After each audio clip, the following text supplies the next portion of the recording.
The engines of Flight 882 were already humming when the captain's voice crackled over the intercom. But it wasn't the usual greeting.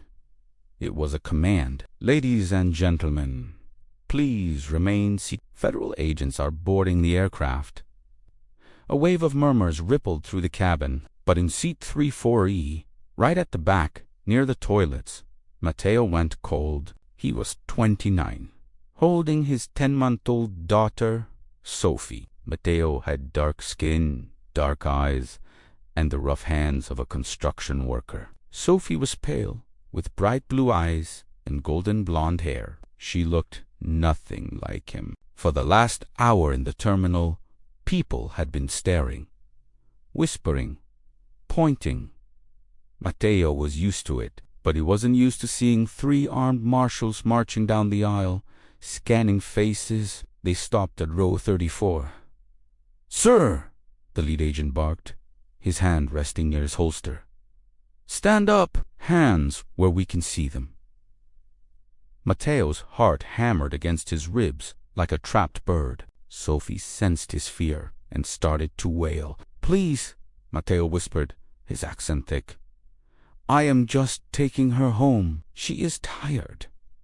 The passenger in 34F, a middle-aged woman who had been side-eyeing Mateo since he sat down, spoke up loudly. "I told you." She pointed an accusatory finger at Mateo. "I saw him in the bathroom trying to dye the baby's hair. He stole her. Look at them. That is not his child." The accusation hung in the air like smoke. The agents grabbed Mateo. "Let's go." Now they dragged him out of the seat. He tried to hold on to Sophie, but they tore her from his arms. "No, no. She needs me. She doesn't know anyone else." Mateo screamed as they handcuffed him in the aisle. The passengers pulled out their phones, recording the heroic rescue of the stolen baby. The woman who accused him was smirking, acting like she had just saved the day. Sophie was screaming now, a terrifying, heartbroken sound that echoed through the silent plane. She reached her tiny arms out toward Mateo, her face red with panic. They took him to the front galley for interrogation. The plane sat on the tarmac. "Where is the mother?" the agent demanded, pushing Mateo against the metal cart. "Where did you take her from?" Mateo was crying, not for himself, but for the sound of Sophie screaming in the back. "The mother is dead," Mateo choked out. "She died this morning. I am taking Sophie to her grandmother in Ohio. Please, check my bag." "The papers are in the diaper bag," the agent laughed. "Likely story. We got a call from a woman claiming to be the mother. She says you were the gardener and you took the child for ransom." Mateo froze.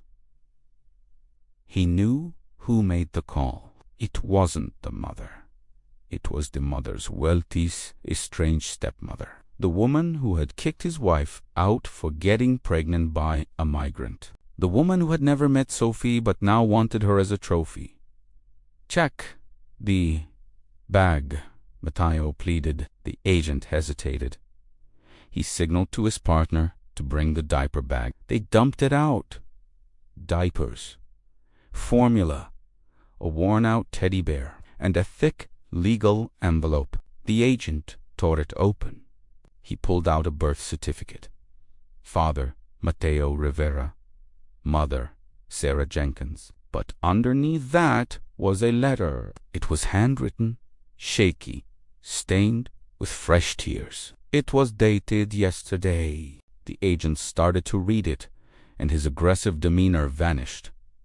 His face went gray. He read aloud, his voice dropping to a whisper. "To whoever reads this, my name is Sarah. I am dying. My stepmother has threatened to take Sophie away from Mateo because she hates where he comes from. She hates that he is poor. But Mateo is the only father Sophie has ever known. He worked 3 jobs to buy my medicine. He held me while I took my last breath. If you are reading this, she has probably called the police. Please, don't let her win. Mateo isn't kidnapping Sophie. He is saving her. The agent looked up. He looked at Mateo, really looked at him for the first time. He saw the grief in his eyes, the exhaustion, the terror. He looked at the handcuffs. Slowly, he reached for his key. Click! The cuffs fell to the floor.